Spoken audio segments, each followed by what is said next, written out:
तो हाल ही में इजराइल के द्वारा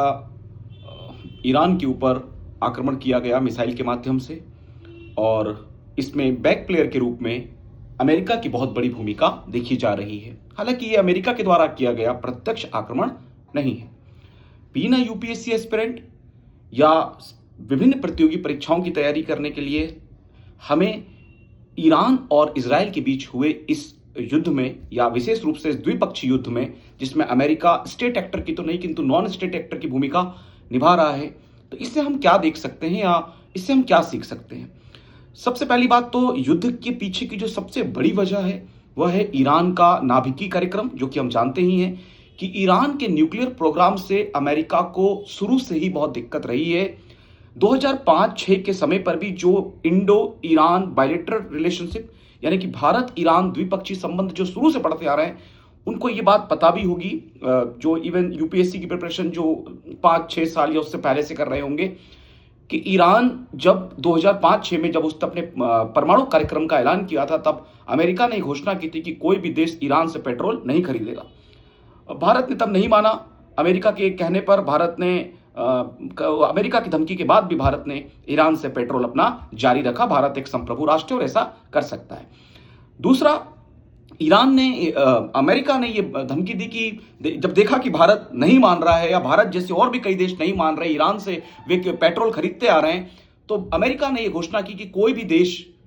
अगर पेट्रोल ईरान से ले रहा है तो मेरे डॉलर में ना ले, क्योंकि डॉलर अमेरिका की करेंसी है, डॉलर एक हार्ड करेंसी है, और इंटरनेशनल ट्रेड में सबसे प्रोमिनेंट करेंसी जो है डॉलर ही मानी जाती है। अभी भी जैसे पाउंड, येन, युआन ये सब हैं तो, लेकिन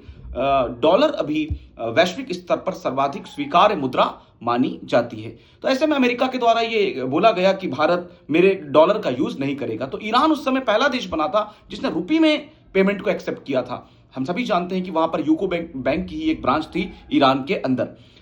इसके अलावा अभी अमेरिका हमेशा से बोलता आ रहा है कि ईरान जो न्यूक्लियर प्रोग्राम चला रहा है उसका उद्देश्य पश्चिम एशिया के अंदर टेंशन क्रिएट करना है, विशेष रूप से इजराइल के लिए, क्योंकि वो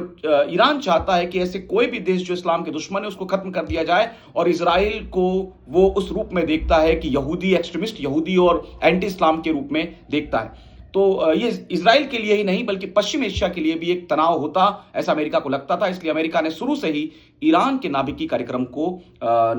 पर न केवल संशय उत्पन्न किया, बल्कि कई देशों को, विशेष रूप से पश्चिमी यूरोपीय देशों को धमकाया भी कि कोई भी ईरान से द्विपक्षीय संबंध न रखे। जबकि ईरान का ये अक्सर बोलना था कि वो जो ये न्यूक्लियर प्रोग्राम चला रहा है उसका उद्देश्य जो है वो पीसफुल कार्य के लिए, यानी कि शांतिपूर्ण कार्यों के लिए है। इसके पीछे की बहुत बड़ी वजह यह भी है कि परमाणु ऊर्जा जो होती है उसका उपयोग, यानी यूरेनियम का यूज आप न्यूक्लियर बम बनाने में भी कर सकते हैं, और नाभिकीय विखंडन प्रक्रिया से आप ऊर्जा उत्पन्न करने के लिए भी कर सकते हैं। तो जो भी न्यूक्लियर प्रोग्राम, जैसे भारत का भी अपना एक न्यूक्लियर प्रोग्राम है, तो उसमें इलेक्ट्रिसिटी, यानी कि जो टोटल हमारी जो इलेक्ट्रिसिटी है उसमें न्यूक्लियर एनर्जी के माध्यम से उत्पन्न होने वाली ऊर्जा का भी धीरे धीरे स्थान बढ़ता जा रहा है। तो ईरान ने बोला कि हमारा उसका उद्देश्य जो है hydro electricity, nuclear electricity generate करना है, क्योंकि ईरान में कोई ऐसी नदियां है नहीं, जलराशि है नहीं, तो स्वाभाविक सी बात है क्रूड ऑयल, पेट्रोल के तो भंडार है किंतु उसके पास कोयले की कोई विशेष भंडार नहीं है। तो स्वाभाविक सी बात है ईरान के पास ऊर्जा उत्पन्न करने के लिए, बिजली उत्पन्न करने के लिए कोई वैसे संसाधन नहीं है, इसीलिए जैसे अन्य देशों के पास है, इसलिए वो न्यूक्लियर प्रोग्राम पर निर्भर है, ऐसा ईरान का मानना था। किंतु फिर भी अमेरिका ने प्रारंभ से ही ईरान को एक संशय की नजर से ही देखा है, और उसी का एक रिवेंज के तौर पर, क्योंकि जब से डोनाल्ड ट्रंप राष्ट्रपति बने हैं अमेरिका के, तो उन्होंने थोड़ा सा एग्रेसिव फॉरेन पॉलिसी अपनाया है, स्पेशली इंडिया के भी कॉन्टेक्स्ट में टैरिफ को लेकर यदि हम देखें तो हमारे लिए साथियों ईरान इसलिए महत्वपूर्ण हो सकता है। यूपीएससी प्रीलिम्स का एग्जाम है, आने वाले समय में एमपीपीएससी का भी एग्जाम है, कई एग्जाम्स के इंटरव्यू हैं, जिनके इंटरव्यूज चल रहे हैं उनसे जरूर से जरूर ईरान और